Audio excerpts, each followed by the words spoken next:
अस्सलाम वालेकुम नाज़रीन, मेरा नाम अली हैदर है और आपका शुक्रगुजार हूँ कि आपने मेरी ये वीडियो देखने के लिए वक्त निकाला। दोस्तों, आसिया खातून के बाद ये शायद दूसरी खातून है कि जिसको तौहीन मज़हब की वजह से सज़ाए मौत हुई है। ये बड़ा रीसेंट वाक़या है और ये केस बहुत जल्दी चला और बहुत जल्दी ख़त्म हुआ है। मतलब उमूमन ऐसा होता है कि इस तरह के केसेस पर कई साल लग जाते होते हैं, मगर और यही शिकायत होती है अक्सर जो उलमा हजरात हैं उनको शिकायत होती है कि चूँकि तौहीन रिसालत के या तौहीन मज़हब के केसेस पे कई सालों लग जाते हैं, कोई फ़ैसला नहीं हो पाता, इसलिए शायद लोग ऐसे मामलात को अपने हाथ में ले लेते हैं। लेकिन यहाँ पर हम देख रहे हैं कि इस पर्टिकुलर केस के अंदर बहुत जल्दी फैसला सुना दिया गया है और फैसला भी सजाए मौत का सुनाया गया है। इस खातून ने क्या किया था, इसने ऐसी कौन सी तौहीन की थी, आखिर हुआ क्या था? इसके बॉयफ्रेंड से झगड़ा था।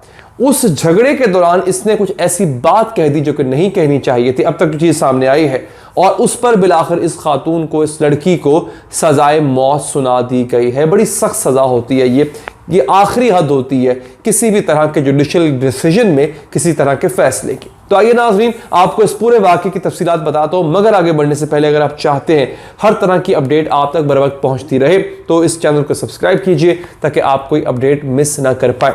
दोस्तों, होता ही है कि इस पर रावलपिंडी की रिहायशी, सॉरी इस्लामाबाद की खातून रिहायशी है और रावलपिंडी का जो FIA साइबर क्राइम सेल है वो इस पे इन्वेस्टिगेशन करता है। वो तहकीकात करने के बाद बिल आखिर इस नतीजे पे पहुंचता है कि हाँ, तौहीन रिसालत तो हुई है और बड़ी गंभीर किस्म की तौहीन रिसालत हुई है, क्योंकि उस लड़की के फ़ोन से कुछ ऐसा डाटा मिलता है जिससे इस लड़की का जुर्म साबित होता है।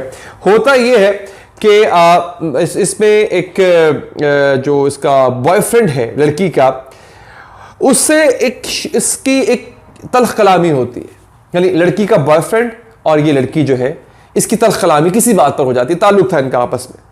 अच्छा, उस बंदे का नाम है हसनात फारूक, जिस बंदे के साथ ये हुआ, क्योंकि ऐसा रिपोर्ट किया जा रहा है, रिपोर्टेडली ये बताया जा रहा है। इस आदमी का नाम है हसनात फारूक। अच्छा, हसनात फारूक और अनीका अतीक इस्लामाबाद की रहायशी लड़की है। हसनात फारूक इनका बॉयफ्रेंड बताया जा रहा है, बाज़ जगहों पे कहा जा रहा है कि ताल्लुक है। अगर ताल्लुक रखा जा रहा है तो ताल्लुक गैर मर्द का गैर औरत से कोई ताल्लुक और नहीं होता सिवाय इसके कि वो बॉयफ्रेंड हो या गर्लफ्रेंड हो उसकी। बताया जाता है जनाब के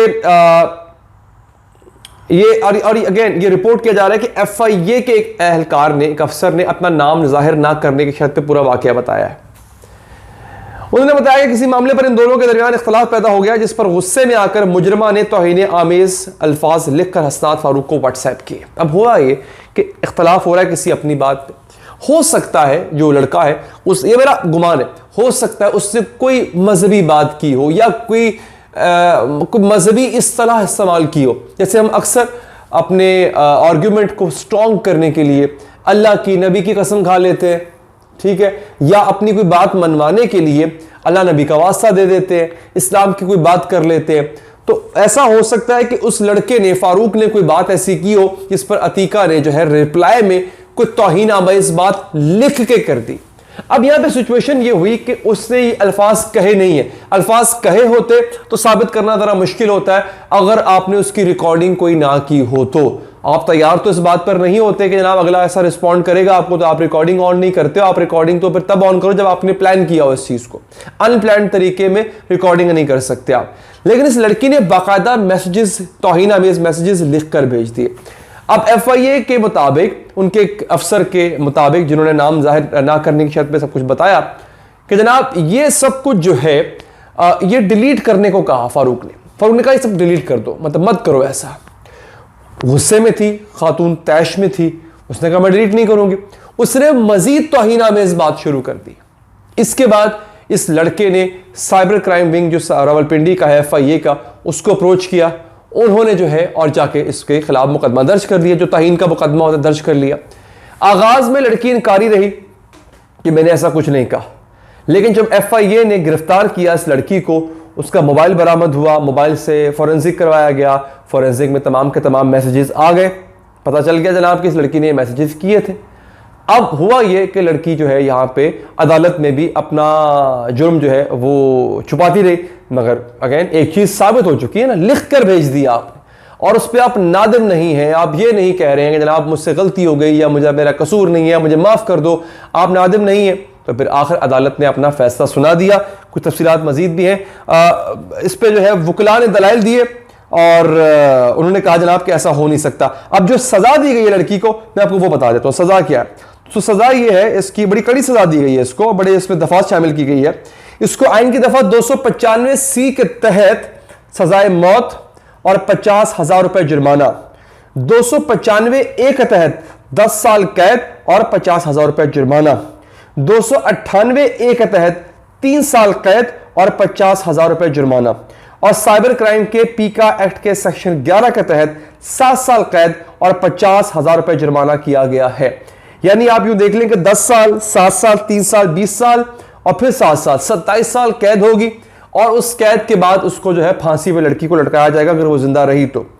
और जुर्माने की अदम अदायगी की सूरत में मुजरिमा को मजीद 6 माह कैद भुगतना होगी।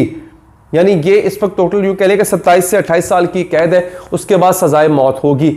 अलबत्ता ऐसा होता है कि सजाए मौत पर अमल दरामद बहुत कम होता है। ये अभी उसको एक FIA की कोर्ट से उसको जो है वो सजा हुई है, उसके पास अपील में जाने का हक है, इससे बड़े कोर्ट इससे बड़ी अदालत में अपील पे जाने का हक है। वो अपील में जाके स्टे भी मतलब रुकवा भी सकती है जब तक अपील की समाअत नहीं होती है। बड़े बड़े बड़े इसमें कह लेंगे लूपहोल्स होते हैं, समाअत के लिए दरख्वास्त नहीं लगती, रुक जाती है, इस तरह की चीज़ें होती हैं। जमानत भी हो जाया करती है कभी कभी ऐसे मामलात के अंदर, कत्ल के केसेस में जमानत हो जाती है। अच्छा, तो अब ये सूरत है, लेकिन अदालत ने एक प्रेसिडेंट कायम किया है कि अगर आपके पास सबूत हो और खासतौर पे तौहीन के हवाले से आपके पास सबूत हो तो मुकदमात का फैसला जल्द सुनाया जा सकता है। मेरी ये अपील कह लें, मेरी ख्वाहिश होगी कि जो दीगर मुकदमात हैं जिनमें खास तौर पे दोस्तों जायदाद के फैसलों के मुकदमात हैं, उनकी समातों में बहुत तेजी होनी चाहिए। मैंने देखा है लोगों की जायदादों पे कब्जे हो जाते हैं, इनकी नस्लें आगे चल के, इनके बच्चे, बच्चों के आगे बच्चे वो केस लड़ रहे होते हैं और कोई सुनवाई नहीं हो रही होती, किसी को पता नहीं होता कि क्या हो रहा है। इस पर मौजूद अदलिया को इस पर ज़्यादा ध्यान देना चाहिए। मेरा काम था बतौर रिपोर्टर जो खबर है वैसे की वैसी आप तक पहुंचा देना, ये खबर थी, इस पर मेरी कोई राय नहीं है। आप राय देना चाहते हैं, सौ बिस्मिल्लाह कमेंट बॉक्स खुला है, आप कमेंट कर सकते हैं, राय दे सकते हैं। मेरी कोई राय नहीं है इसमें, अच्छा हुआ बुरा हुआ क्या हुआ, मेरा काम है रिपोर्ट करना। मैं आपको बता रहा हूं ये वाकया हुआ है। अलबत्ता ये चीज़ नहीं हुई है कि अदालत ने बहुत जल्द इस पर कार्रवाई की है और बहुत जल्द अपना फैसला सुना दिया है। दोस्तों, मजीद वीडियोज़ के लिए और अपडेटेड रहने के लिए चैनल को सब्सक्राइब कीजिए और मुझे दीजिए इजाज़त। अल्लाह निगहबान।